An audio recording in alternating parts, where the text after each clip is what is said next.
So, I turned down the monitor so you guys will be good right now. awesome. Thank you, Adam. Appreciate you, man. Awesome. Welcome to Smitty's Greenlight Tavern, everyone. My name is Sareth Ney, and this is Sareth Fest number 12. It's the final one in Pueblo, believe it or not. We've come a long way from bomb shelters to art galleries to people's basements. Phil's Radiator, the old school when it first started. When we first started, and video 1925, that was beginning downtown bar. Oh yeah. Yeah. And this man right next to me is Jeremiah Bundy. He's going to be in Scream at the Sky. He was in Goat Silk. He was in Myth of Creation. So many bands, but we're going to take a journey. Actually, we're going to do 45 minutes. I totally forgot. Oh yeah. No, however long you want, man. Awesome. You just tell me how long you want to talk. Sounds good. I think it was like 30 minutes. Yeah. Sounds good. Awesome. Matt has the time, so he'll let us know when we got to wrap up. Cool. Yep. Awesome. And I wanted to give you this present. It's in this bag. So open it and let me know what you think. So, I got you a sweet, awesome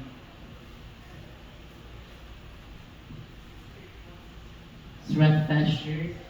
Hell yeah. Yep. And it has your name on the back. Shut up. Yeah, right there. Hell yeah. Yep. And the reason why Jeremiah is so important to me is because, well, without him, there would be no Sareth Fest. Oh, dude, fuck yeah. Oh yeah, Liquid Death. Shout out to them. So I figured you need a town. There's like some business cards from the local businesses that help me put flyers up. I'll help cross promote you. Yeah, fuck yeah, dude. Fucking A. I needed a hat today too, so that works perfectly in my favor. Yeah, it's a pretty sick hat too. Dude, yeah. What's it say? It's Liquid Death Killer Acid. Hell yeah. Dude, yeah. I care package from them. They gave us some free Liquid Death stuff, some cans. And to each band, including you, get a case of Liquid Death. Sweet. Yeah, I was like I said, I needed a hat today. I totally forgot running out the door, so I'm throwing that bitch on right now. Yeah. I'll probably wear that Sareth Fest on stage tonight. Yeah. Get all the reference, dude. Yeah, so how this all starts, it would start at, first off, it would start at Clive Barker's Swing Room. They had a film festival there. Yeah. And I was inspired by Mr. Carpenter, Halloween, what's his first name? Fuck, dude, I think, My brain's fried from this stuff. I'm sure. John Carpenter. There you go. Like, dude, I'm so fried getting ready for tour. So. Yeah. And so he had a showing of Big Trouble in Little China, and he had it at the Egyptian Theater, had a Q&A after the movie with the guy that played Rain. Yeah. And I went and got my Laserdisc signed, and he signed it for me. And I got back home to Clive's studio with his screening room. Yeah. It had like a double-sided mirror, so people play Candyman tricks on them. Oh, dude, that's fucked up. That's awesome, too. Yeah. It was so messed up. And so we had, his old employee said, you know, you can call this film festival Sareth Fest. And I was like, all right, cool, we'll call Sareth Fest. It was like Q&A, just like John did. Yeah. And I was like, well, I thought it was dead and gone. You know, there was concert rooms at night time. Right. I paid for the concert, like, that's the coolest thing ever. Right. And which goes into yours pretty well. Right now, I moved back home to Colorado. I tagged one member of each band and said, hey, I need 3 bands, 3 comedians to send me on my way. Little did I know everyone wanted in on it. So I'm like, all right, I'll book everyone. I didn't know how to say everyone. They're like, you already did because you already wrote articles about it. And that's on the old newspapers, right? Well, and I mean, dude, from day one, I mean, like I said, it's crazy that it all started 12 years ago. Because I mean, I was 18 years old when it started. I'm fucking 30 now. It's weird. And you know, it's cool to see how long the longevity of it all. You know what I mean? And now that we were at venue 1925, and I looked over to you and I said, hey, what do we call this? Because I don't have a name for it. And you said Sareth Fest. Sareth Fest, and it was resurrected from the dead. And so now, with that being said, I found out through Goat Silk and Mythification, you, and then take me on a journey of your music journey from all of that to now. Oh, Lord. So, I mean, it all started 18 years ago, I decided my little brother was playing guitar, and my mom had said something to the effect, because we were all athletes growing up playing football, every other sport we could think of, and my mom had said that well, your brother is going to be the musician, and I'm going you'll be the athlete, and my brain went to fuck you. Nobody's going to be better at me than anything, especially my siblings. So I ended up picking up bass because of that. And it was basically out of spite is why I became a musician, funny enough. And little did I know where it would take me, all these years later. But, my brother, he actually had lessons. I didn't get the chance to do that. I'm actually self-taught. I don't think I've ever taken a full lesson in my life. Other than like some pointers like Scotty Austin from Saving Abel, he did, gave me some tips and whatnot, but never like a full sit down of musical lessons, which, that's where I kind of pride myself in the sense of being self-taught. I mean, I still couldn't tell you how to play a scale to this day. I really fucking couldn't.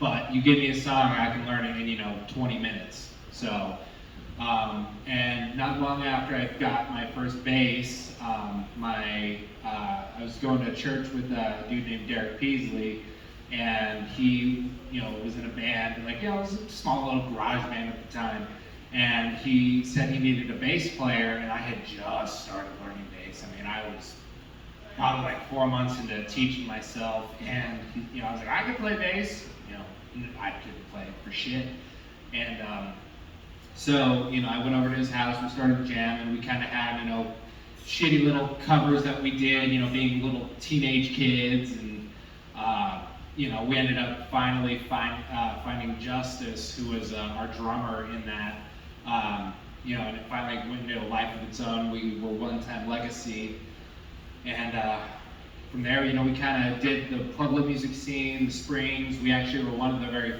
first shows at Sunshine Studios when it opened, so that was really cool. I actually told Christina about that not that long ago because I found the flyer.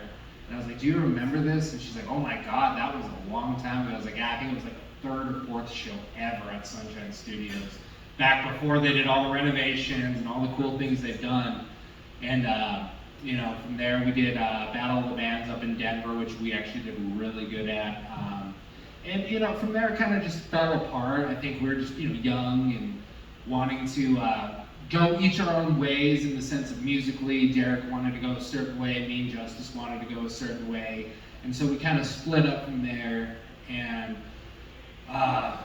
Derek kind of continued One Time Legacy, and me and Justice ended up forming a band called Generation Dead, which I was the singer of for all but like 2 shows, I think. I mean, it was a very short-lived period, and we brought in a guy named Tim Brown to play bass for us, and DJ, who was One Time Legacy's guitar player. So it was me, DJ, and Justice from One Time Legacy, and we brought in a guy named Tim to play bass, and he was actually the button pusher. We always gave him shit for that. For One Time Legacy, he was basically pedal board. He would sit behind the amp and rock out, and then when he needed to go from distortion to clean, he would hit the, so on and so forth. So we brought him in to play bass while I sang, and again, that didn't live very long. And after that is when me and Justice split, and we created a band called Sixth, and that was again a very short-lived thing. And we brought in a guy named Dex. It was a 3-piece, me, Dex, and Justice. And we were kind of like going more the black metal route, kind of extreme metal. And the short-lived period that Sixth was, we actually ended up forming what would now be Myth of Creation.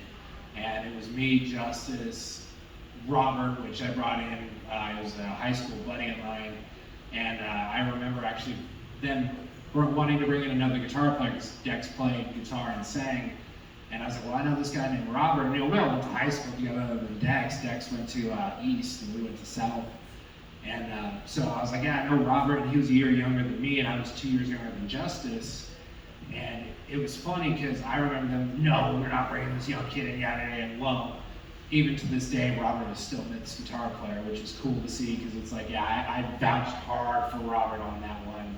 And so it became me, Dex, Justice, Tim, and Robert. And from there, you know, we were kind of short-lived there, at least my sense in the band, for a while, because I went on to join Goat Silk, which, you know, we did a lot of cool things. We did a lot of tours, I mean, there's been a few places even with Scream that I've gone on and was like, holy shit, you know, I remember playing with Goat Silk. We slept at the bar here, and, you know, I slept on the stage here, and it was cool to kind of relive those memories. And, you know, from Goat Silk, I went on to 7 Days Lost, which, you know, everybody knows Mike Trejo around here, Joe Vallejos, and my best friend, Danny Rival. You know, Danny brought me into the band, and it was right after Brandon, I think, was kind of shaky about what he wanted to do with 7 Days, and they had asked me to come in and, you know, basically be a backup bass player, so I learned all the sets, and, you know, just in case Brandon wanted to drop or he couldn't make a show. And I remember it was like April 5th of 2016, he finally was like, I'm stepping away, so I played my first show with them. And, you know, that went on for, oh my God, I mean, really up until a couple of years ago we did stuff. And the only reason that kind of dropped off is we just kind of, I feel like we just stopped communicating, really. And the band never necessarily ended, and we haven't really done anything in a few years, but it just kind of fizzled out. And, you know, it's something I definitely would like to bring back into the mix with my music stuff that I've got going on. Just because it was a fun thing, and I got to dress up and basically be Nikki Sixx on Wish, you know, so it was really cool. And from 7 Days, I remember joining Scream through Danny, actually. He was on tour with the Birthday Massacre, and it was right after the 7 Days tour that we did at Texas Hippie Coalition. He got asked to go do, I think, tour manage or something for the Birthday Massacre. And, you know, he ran into Brian, which I'll get into the story how I met Brian, which, you know, it's a funny story, but, you know, it kind of was a weird time. But so anyway, Danny was saying that, you know, he was talking to Brian, and Brian was, you know, doing Scream, which was him and Dave at the time. And they were doing the two-piece thing, so I ended up getting my name thrown in there, and, you know, Danny's like, well, why don't you call Bundy? And so Brian called me, and, you know, we'll backtrack a little bit. So 2017, I started, you know, guitar teching for Saving Abel, and, you know, did that for about 1.5 years with Danny. He was their drum tech. You know, we had some wild times on those tours. I gotta say, those were some of the craziest days of my life. And, you know, from there, went on to, I worked for Saliva for a while as their guitar tech.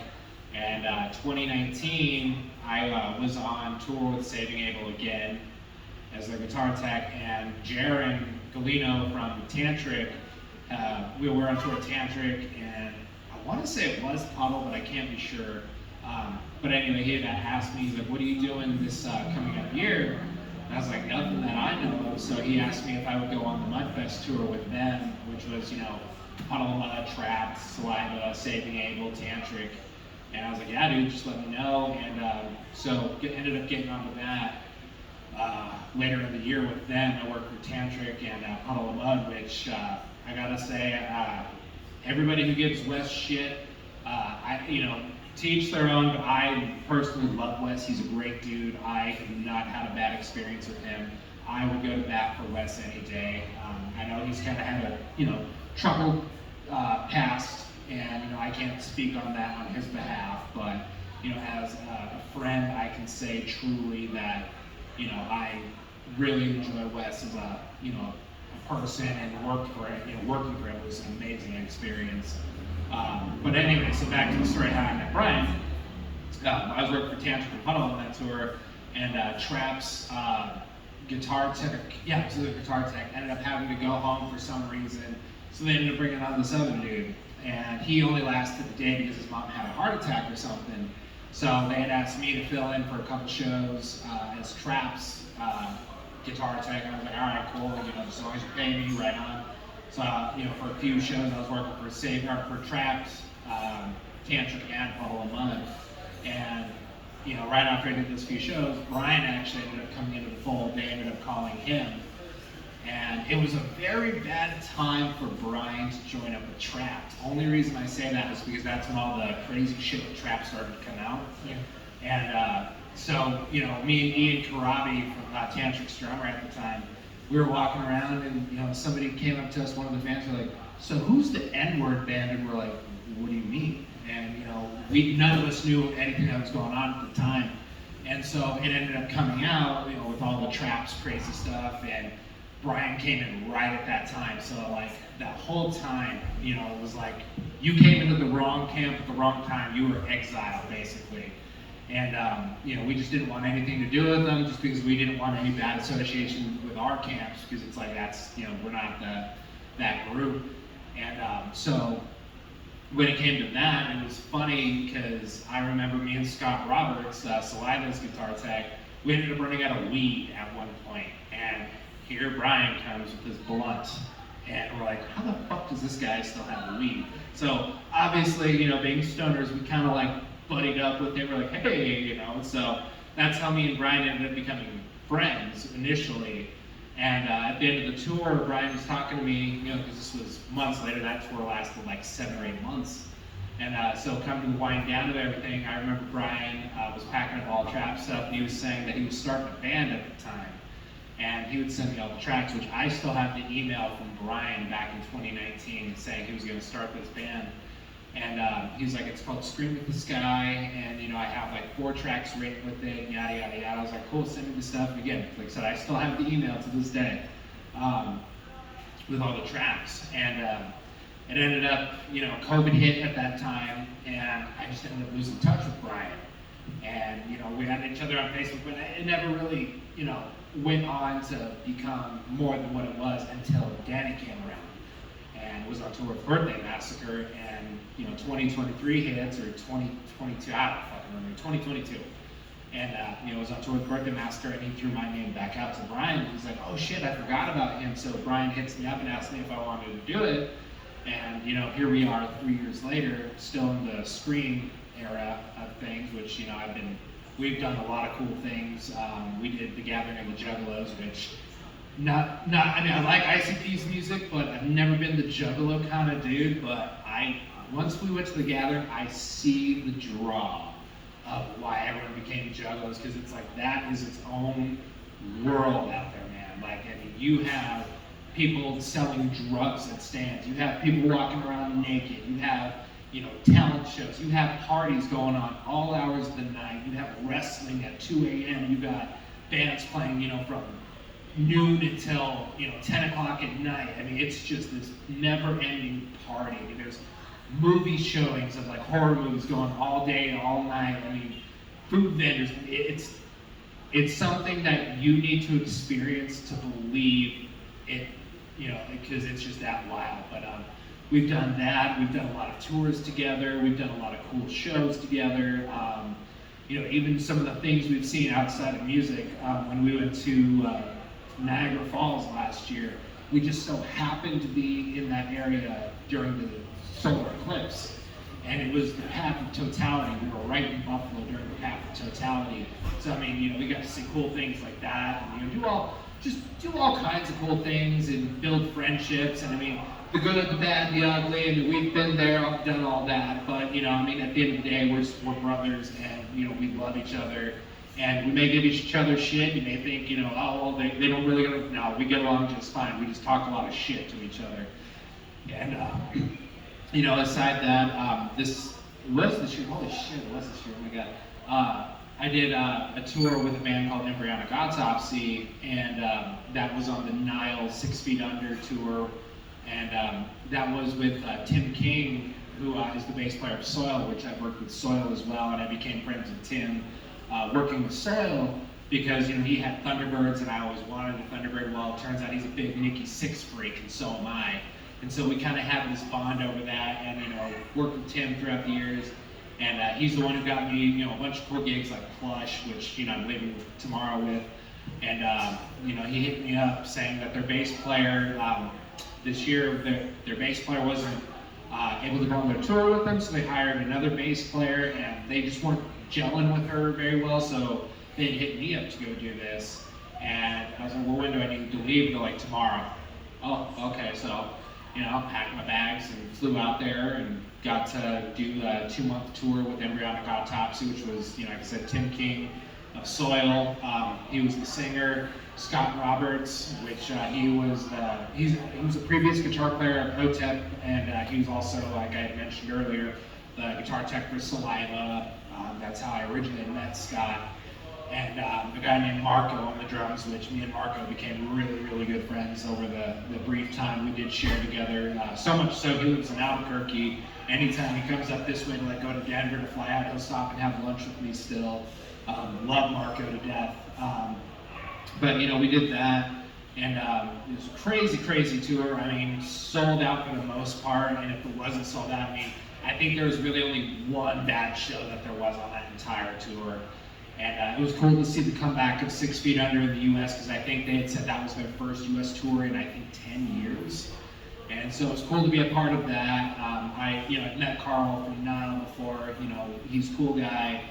And got to play bass for one of my really good friends, like I said, with Tim. And it was cool to share the stage with him because even since I was a teenager, Soil's been around since '97. I was born in '95.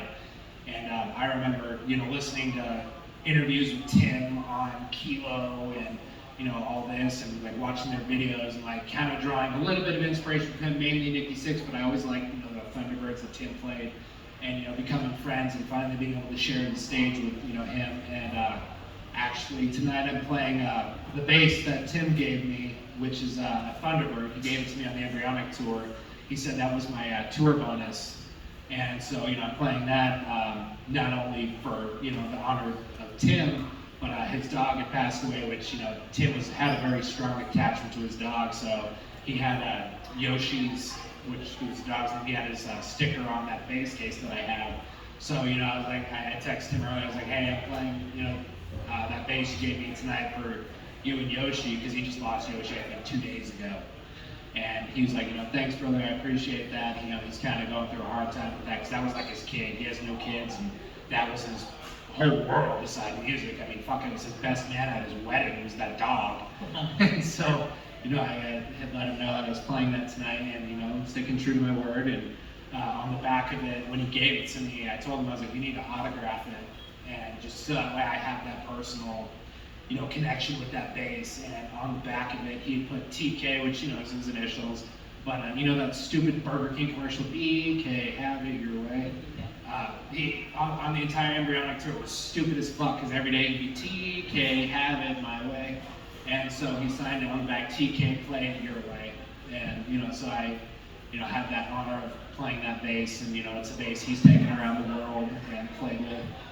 And finally, I guess we're going to come to the plush aspect of my life, which, same thing. They had a drum tech last year, which I don't drum tech up until now. I was always a guitar tech, but they, had a drum tech, and they couldn't make it for whatever reason. And Tim hit me up. He's like, hey, I need you to go out with the plush. And I was like, okay, doing what? And he said, I need you to drum tech for them. I'm like, dude, I don't know how to drum tech. I'm a guitar tech. He's like, I have faith in figure it out. And again, that's where kind of the bond between me and Tim is, because he has that much faith in me to just send me out not doing something I've done before and learn it and, figure it out. And he asked me to go, and it was the Disturbed Falling in Reverse tour. And so, I get a call from Josh, which is their day-to-day manager, and Mariah, the singer's dad. And he's like, hey, Tim said you're coming out with us. And he's like, the only thing I have a concern with is you've never drum tech. You've always been a guitar tech. And I told him, give me 3 days. That's all I need. It's 3 shows, and then we'll figure it out, I promise you. And he's like, okay, well, he's like, ironically, I'm going to be there for the first 3 shows, so we'll see how it goes. And he's like, I don't have a worry about your road experience in itself. I never have a worry about, like I said, the drum teching thing. And so I was like, yeah, give me the 3 shows. And, he ended up being there for those 3 shows, like he had said. And by the 3rd show, he's like, holy shit, you said you'd figure it out in the first 3 shows, and you did. I'm like, well, yeah, I told him I'm a jack of all trades. I learn everything on the fly. If I don't know it, I'll figure it out. It's just a matter of getting my hands on. you know, whatever I need to do. And the drum teching thing was definitely one of them.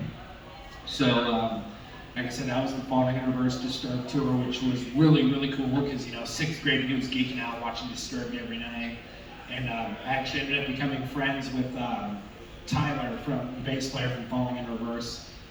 It was weird because he actually ended up following me on Instagram a few months prior of me even getting the tour. And it was because of the basses I play with Thunderbirds and the Spectres and whatnot.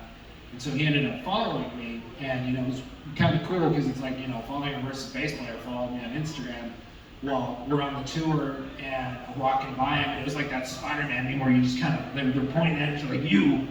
And, you know, we ended up having lunch a few times together and ended up talking, and I ended up playing his basses because I had told him, like, dude, it's badass that you have the reverse basses. Like, because they're the reverse, they're called the Fernandez. And, you know, it's the reverse Thunderbird. And he's like, no, they're not reverse. They're actually right-handed basses. I'm just left-handed, so I play everything upside down. And so it was really cool because, like, when I put on the bass, it was like a normal bass for me. But watching him play it every night, it was watching him playing, you know, Fernandez bass. And, you know, unless you're close enough to realize, or you have a keen eye, you don't realize he's actually playing the bass upside down. So, you know, like I said, I became friends with him. The Plush Ladies, I have nothing but love and respect for. They actually ended up coming to my daughter's 4th birthday. We were in Indiana, and we ended up stopping because it was my daughter's birthday. And we ended up making her birthday party, which she adores those girls. I mean, absolutely loves them. She listens to them every single day. And so it's really cool that, you know, my daughter loves them, and, you know, I'm able to work with a band she really loves. And on top of that, you know, being able to say that, you know, they were at her birthday party, and then we came through Colorado Springs on one of the tours. You know, we played the Black Sheep, and she got to have basically a plush day where it was like, you know, she got to hang out with the girls, come in the green room, set up the stage, do all those cool things. And it's like she got to do it for, you know, basically her favorite band, because I mean that's something I can't thank the girls enough. And, you know, just aside that, they are all genuine sweethearts. I have nothing but good things to say about them. I even on an off day, you know, that they have, because, you know, everybody has their off days. I can't even say it was an off day. It's just, you know, they were dealing with whatever they were dealing with personally. So I gotta say, they are easily one of the best bands I've ever worked for. And that's not just because I work for them now. I mean, if I had any issues, I mean, everyone knows me in the sense that I have no problems being blunt. So, you know, if I had, well, like, there's this issue, and I wouldn't, you know, name names by any means, but it's like, you know, well, I kind of have an issue here. I really can't say I have an issue at all with the Plush Ladies, or with the management team, or the label. I mean, they are all, hands down, you know, some of the best people I've ever worked for. And partially, you know, with Tim being a part of the management and the record label, it's like, you know, we're just working for a friend, and, you know, he knows that I do my job, but at the same time, you know, it's nice to be able to work with somebody you actually are friends with. 100%. You brought me, like, when you mentioned, like, Scott from Saving Abel, he also is part of Sunshine Studios family. Correct. And I interviewed him in Daytona, like at the Destination Daytona. Yeah. In Norman, when he was on tour with, like, Alien Ant Farm and all those guys. Yeah. Like, I think Make America Rock Again tour. Oh, yeah. Yeah. But, and see, I got to give credit to Scott for sure on that one. When it comes to, like, my tech-in career, Scott and Danny, my best friend, those two, like, how I ended up getting to Saving Abel. It seems like my life with music has always been, hey, can you leave, like, tomorrow? Because same thing happened with Saving Abel. It was my very first tech-in gig, and Ty, the guitar tech for Abel, had just quit. And Danny had asked me, he's like, hey, you know, can you come out and tech with Abel with me? Because he was leaving for the tour to be the drum tech anyway. And I was like, yeah, sure, when do we leave? He's like, tomorrow. I was like, oh, okay. So, I mean, it seems like a lot of my life when it comes to music, it's like, hey, can you leave, like, now? And, you know, it's a weird life to live that way, because you're just always on edge, you never know when it's going to happen. And, you know, it's really cool, though, because, you know, you get to do all these cool things just on the fly. Like, one day you're, you know, hanging around the house, the next day you're in fucking, you know, New York, or you're in California, or wherever you may be. And, you know, I mean, obviously, you know, there's been a lot of things where it's like, it's planned out, of course. But, you know, I'd say about half the adventures, like I said, Plush, Saving Abel, Embryonic Autopsy, they were all literally just last minute of, hey, can you come like now? We need you now. And, you know, it's always worked in my favor. And, you know, I'm very grateful to Scott for, you know, allowing me to go on and do that, because without Scott and Danny, I wouldn't have been able to do all these other things, meet all these other people. And hell, I don't even think I'd have met Brian at that point, other than maybe just in passing, because, you know, he played in Dead Horse Trauma, so, you know, I've opened up for them a couple times, but, you know, without Scott and Danny, I don't think I would be where I am today, even though it's like I haven't worked with Abel in years. It's like that was where it all started, and, you know, it's I have nothing but thanks for them for allowing me to be a part of their camp to build off and go on to do this on my music career. 100%. And when you mentioned Danny, I remember he was a part of 7 Days Lost. And Yeah. It was like on this bill like a couple of years ago as well. And when you mentioned like Justice and Robert, like I went on tour as a comedian. Yeah. I went on the Red Rum and Denver tour. They said, hey, I'm going through Denver, and the camera's rolling, so it's filming. So you might get out of the way, Brian.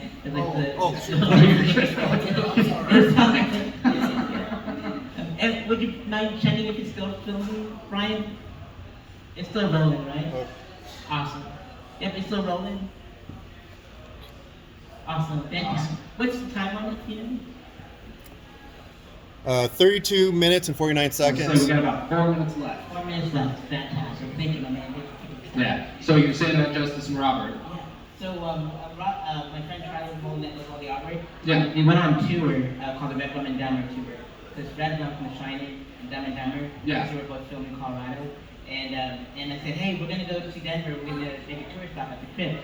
Yeah. Will you meet us there? And like, yeah, we'll meet you there. And so they met us there. I was like, no way. He goes, and Robert was like, brother. And I'm like, brother. And then we just hug. And and Aaron Bates, the one that sent all the Look at That stuff. Yeah. We just emailed each other for like 2 years back and forth. Never saw each other's face. Yeah. And she knew who I was. And I invited her out to the show, and she showed up. And so we finally got to meet in person after 2 years of emails. Oh, that's awesome. 200 emails, yeah. And I didn't get to introduce him to, but then after the show, I rode with Robert, and he was like running on Menti. Yeah. In his Honda, and it was so messy. Sounds like Robert. Yeah. And he goes, Lion's Den, and you put it in his GPS, and it takes us to the zoo instead of the Lion's Den. Oh, shit. Oh my god, but it was fantastic. And all these things that you said are just coming up to me like insane. Right. Well, and you know, I also forgot to mention that I actually do have a solo project I've been working on. It's definitely not in the rock realm. It's more the rap trap area. I mean, because I'm a big fan of, you know, trap music. And so I've been working on that probably for the last few months. I mean, it's been in the works for a few years. I've been writing stuff, but I never had the guts to release it up until recently. And it's actually doing rather well. I know both songs are over 1,000 streams on Spotify. I almost have 1,000 monthly listeners on there.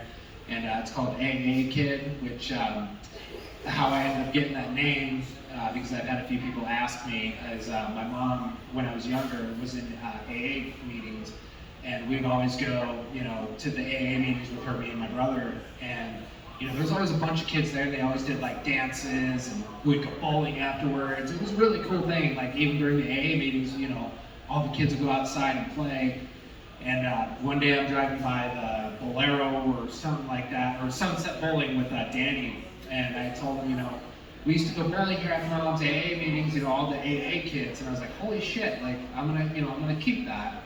And you know, that was probably about 2 years ago when I came up with that moniker, and now it's finally in fruition. I've released 2 songs so far, and I'm actually about ready to release a 3rd one next month. So you know, I mean, basically what I've been doing is just 1 track a month, and you know, like I said, it's a side project of mine. Whatever it turns into is what it turns into. But I'm actually very surprised at the reception it's been getting, because I figured it maybe get like 100 listens, and it was like, hey, that's the end of the road. And I think one song is almost to 2K when it comes to listens, and I know the other one that I just released last week broke the 1,000 mark. And like I said, I have close to 1,000 Spotify listeners, and I have people who don't use Spotify telling me they use Apple Music or whatever, YouTube, and it's cool to see all the people who actually do support me in that sense, even though it may not be their thing, they still listen to it. And I mean, I've had people tell me, I don't really dig on rap or trap, and I dig what you're doing. It's a little bit different, so it's been cool to, venture out on my own and kind of have my own project to myself. Who are you collaborating with on them? What's that? Who you're collaborating on? I saw that the name started with O. Oh, Oreo, yeah. He's actually my neighbor, and he actually is the one who kind of got me to push to actually release all this. And he's, me and him ended up meeting a couple years ago when he moved in across the street. And dude has crazy talent when it comes to rapping. I mean, dude could just spit a bar like nobody's business. And so I ended up, having him feature on one of the first song that I released. And it was because I didn't have another verse for it. And so I was like, hey, just write another verse for it. And he did. And from there, our partnership was kind of blossomed there. And, I intend to do some strictly solo songs as the time goes on, but me and him kind of have a good dynamic where even the next song I'm featuring him, and I think next few I'm going to do, it's just going to be me and him. But like I said, there's going to be some point where it's like, yeah, I'll have my solo stuff and whatnot, but me and him just work so well, and the convenience of him living right across the street just works out so well. Oh yeah, dude, that's awesome. And I had a friend named Marco too, and he used to live in Los Angeles. Yeah. And he was part of the drummers for Pueblo one. Yeah. And he had like a European accent. And I'm like, I wonder if it's the same Marco. That would be a small world, but I don't know. He's a drum tech for something like that. Oh shit. Yeah, it's a big deal. He's touring with all that stuff. Oh damn. Yeah, wild times to see everyone from like, as an independent journalist and seeing you all through different films, like different bands from Flash to Puddle of Mud to Tantric to Saving April to everything else. It's just, I'm so proud of you. I can't even say that enough. Well, like you said, dude, this started 12 years ago, and I was just some punk-ass teenager, and, just wanting to make a staple in the music scene, whether it be local or go on. I always wanted to go, national and, international when it came to that, but, you got to start, in your hometown, and that's just where it begins. And, it started, like I said, when I was 12, but, the first real big deal thing that I did was with you, with Sareth Fest, and helping it come together. And, from there, it's just grown.